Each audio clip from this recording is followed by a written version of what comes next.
Welcome to this Court Helicopter Explainer that touches on the question of the children of Betty Bayo. First, Court Helicopter passes condolences to the family of Betty Bayo and the children of Betty Bayo. May God rest her soul in eternal peace.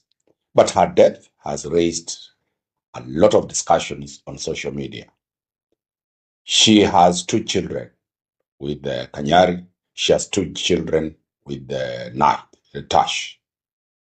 Who will take Betty Bayo's children, especially the children that Kanyari is the father? Kanyari has gone all over saying he will take up these children. Kenyans have different versions about it. In these short episodes, we shall be dealing with the law, the Children Act, Section 34, that deals with transmission of parental responsibility once a parent has died. Section 34 deals with a situation where a mother dies. In Section 34(1),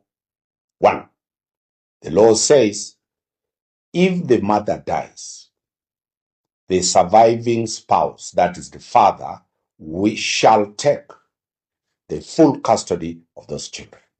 So in this Section 34(1), Kanyari is going to go with these children. Hate it or love it. That is Section 34(1). It also says if Betty Bayo, before she died, she had appointed a testamentary guardian, a guardian that has been appointed by a will.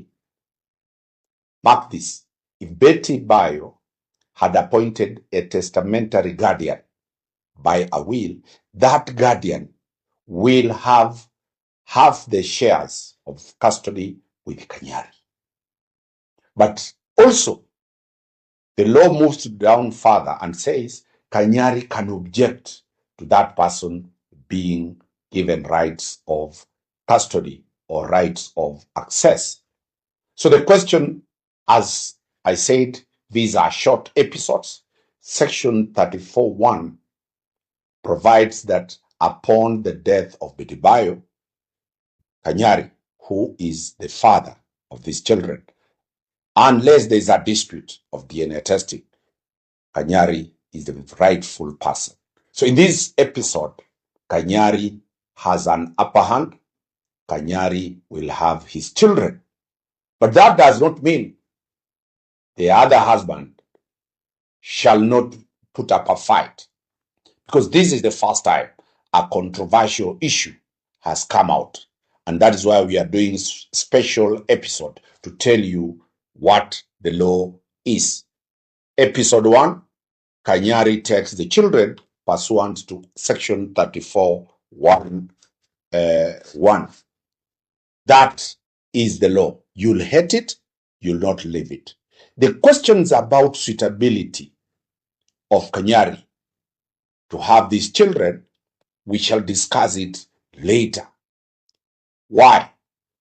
The issue before the court shall not be what you think about Kanyari, either the drama he does or the manner he behaves. The questions the court will be looking at: is he the surviving spouse? 2, has he in any manner hurt these children? If his behavior is repugnant to you or to the public, that behavior does not stop Kanyari from being the father of these children.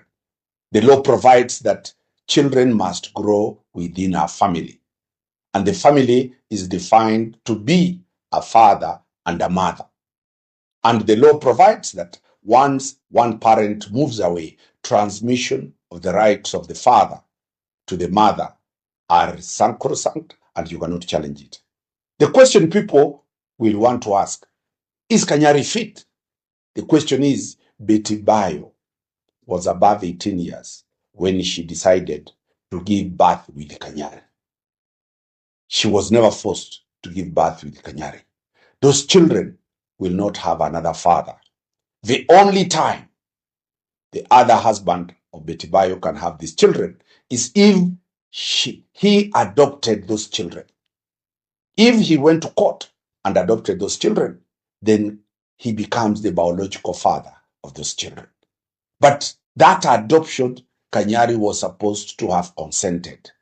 There is no adoption of children who will proceed without the consent of the biological father.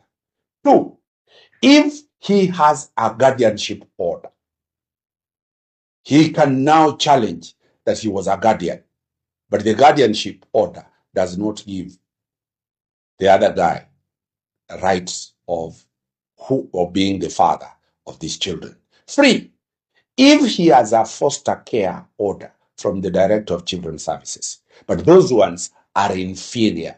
Article 53 of the Constitution, 1E, provides that a father is a father of a child, whether married or not married.